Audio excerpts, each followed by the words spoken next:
Connecting with the management of Blue Star to talk about the outlook on GST on the distribution chain, the expansion plans, as well as how AC demand is shaping up.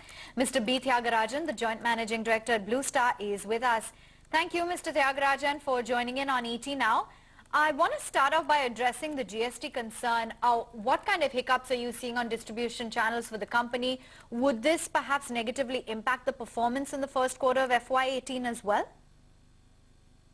Good afternoon. Thank you for speaking to me.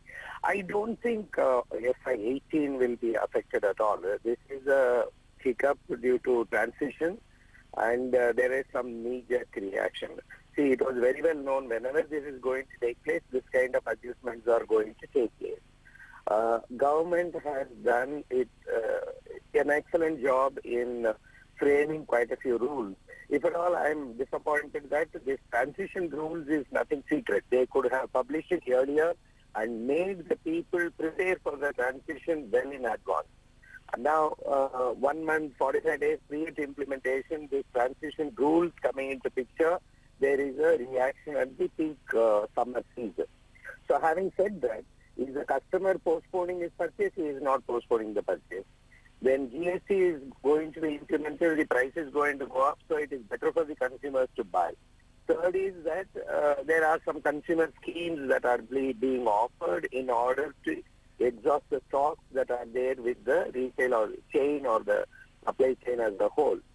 Now, I am not subscribing to the view that some 40% discounts are being offered, etc. It is not so at all.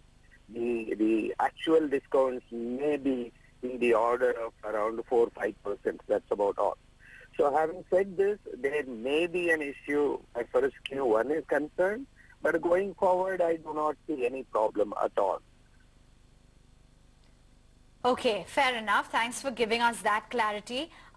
What have you done to offset, some of the mild negatives? How much, you've looked to take a price hike, I understand, of about 2 to 3%. Are you going to look to take more? There are certain developments which I would like to disclose. Number one is that as far as transition is concerned, with the up to 60% of CGST being made available, I think they will be comfortable in the sense that dilution on those stocks which are lying with the dealers, maybe a couple of percentage margin drop may be there. We need to compensate. We have gone ahead and told the dealers, focus on sales. Whatever is the stocks that are left out, we will be in a position to compensate. That is point number one.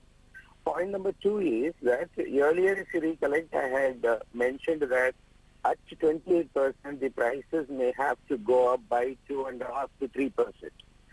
We have done the actual calculation. The price will not be there due to GST at all. It will be almost neutral. That is for the specific reason.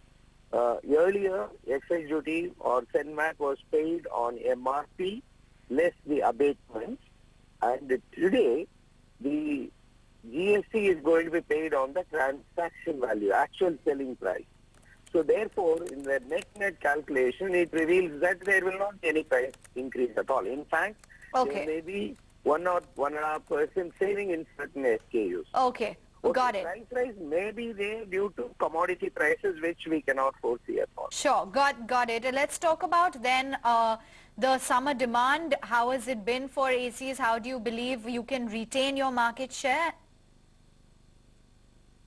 Summer demand had been good in the month of April. May was flat with just some 1 or 1.5% growth only. That is basically.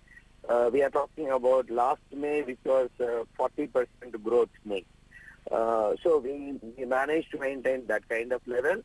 June, I think something like 20% growth should be possible because secondary movement all throughout has been very healthy. So the dealers are not going to forego the sales at all. They know very well that consumers will have to buy. They are not going to postpone the purchase because of GST, or they are not going to even prepone the purchase because of GST. Consumer behavior will be based on the demand. So therefore, how much investment are you looking at into your foray for other product categories? There's air coolers, water purifiers, etc. It has already been done. It is in air coolers, it will be in the order of around 6-7 crores. In water purifiers, it will be in the order of around 35 crores this year. And analysts expect a revenue CAGR of about 17% over FY17 to 19 and a PAT CAGR of almost 45%. Is this in tandem with what you're working with as well? Very much. We will look at something like a 20% CAGR growth if you're talking about FY20.